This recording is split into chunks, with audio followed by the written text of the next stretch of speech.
Ang pagtatrabaho bilang katulong dito sa Spain ay hindi madali, lalo kapag wala kang experience as DH sa ibang bansa. Maraming pagsubok ang pagdadaanan mo kasi maraming bagay na bago lang para sa atin.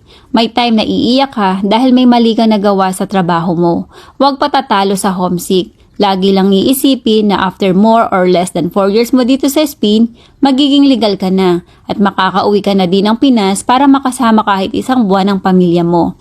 At after less than 2 years, pwedeng makasama mo na dito sa Spain ang asawa at mga anak mo. Kaya huwag tayong susuko kasi pagsubok lang yan sa atin ni Lord.